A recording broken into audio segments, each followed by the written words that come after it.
নমস্কার বন্ধুরা, সবাই কেমন আছো? আশা করছি খুবই ভালো আছো। সকালবেলা ঘুম থেকে উঠে অর্জুন গাছের ছাল ভিজানো জলটা মাকে আর তৃষ্ণার বাবাকে দেওয়ার জন্য ছেঁকে নিচ্ছি। তো আপনারা যারা হার্টের পেশেন্ট তারা যদি প্রতিদিন এই অর্জুন গাছের ছাল ভিজানো জলটা খান তাহলে শরীরটা তো আপনাদের অনেকটাই সুস্থ থাকবে। তো তৃষ্ণার বাবার তো হার্টের সমস্যা, তাই জন্য প্রতিদিন আমি এই জলটা খেতে দিই। আর এদিকে আমি চলে এসেছি শাক কাটতে। কী শাক বলো তো? চিনতে পারলে? এটা হচ্ছে টক পালন। আর এই টক পালনটা আজকে রান্না করব। তা মা বলছে ওর সাথে একটা বেগুন দিতে, তাই একটা বেগুন ছোট ছোট করে কেটে নিয়েছি। আর এদিকে কড়াইতে অল্প তেলের উপরে সর্ষে আর শুকনো লঙ্কা ফোড়ন দিয়ে শাকটা চাপিয়ে দিয়েছি।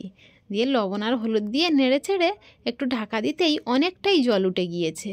আর একটু নাড়াচাড়ার পরে শাকটা শুকিয়ে এসেছে, আমার তরকারিটাও রেডি হয়ে গিয়েছে।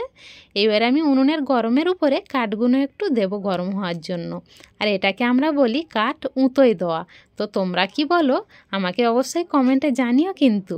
আর এদিকে গানের আন্টি এসেছে তৃষ্ণাকে গান প্র্যাকটিস করানোর জন্য। তাই উনি তো ঠান্ডা জল খান না, যেহেতু গলার সমস্যা হয়ে যেতে পারে, ওই জন্য একটু গরম জল করে দিলাম। আর এদিকে টিফিনটাও রেডি করে আন্টিকে দিয়েছি। আর তৃষ্ণা এদিকে গান করছে আর আন্টি ততক্ষণে খেয়ে নিচ্ছে। আর আমি তাহলে এদিকে একটু স্নানটা সেরে নিই বলে শ্যাম্পুটা বের করে নিয়েছি। তো ভয় লাগছে জলের কাছে যেতে। সত্যি শীতকালে স্নান করতে গেলেই বেশ ভয় লাগে।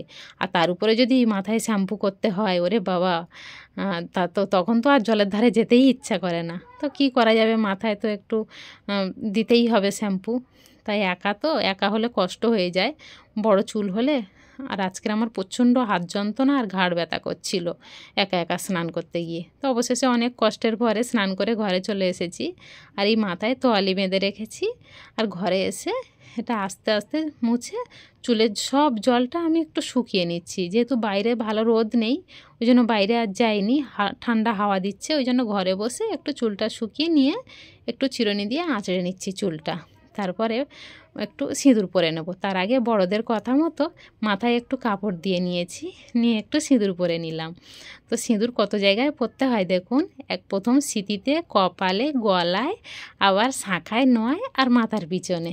তো যাই হোক, অবশেষে আমি সিঁদুরটাও পরা কমপ্লিট করে নিয়েছি। আর এদিকে বিকালে বসে তখন তৃষ্ণার একটা নৌকো বানিয়ে দিচ্ছি। তো আমি আগে এইসব পারতাম না, ছোটোদের কাছ থেকেই শিখেছি। ওরা সব কিছু জিনিস বানায়, তাই ওদের কাছ থেকে শিখে নিয়েছি। তো আজকের পারবো কি না জানি না, ভুলভাল করছিলাম।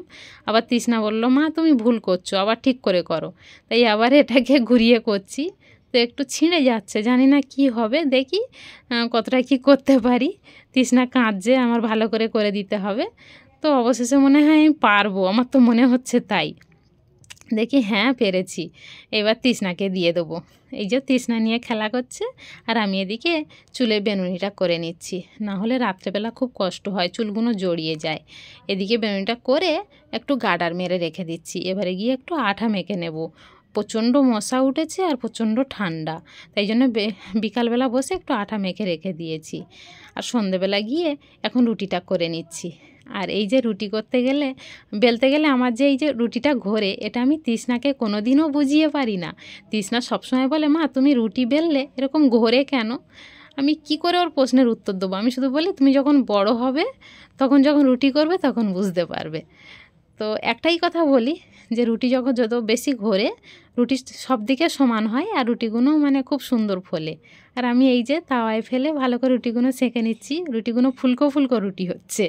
তো এই ব্লগটা এই পর্যন্ত, শীঘ্রই দেখা হচ্ছে পরের ব্লগে। টাটা।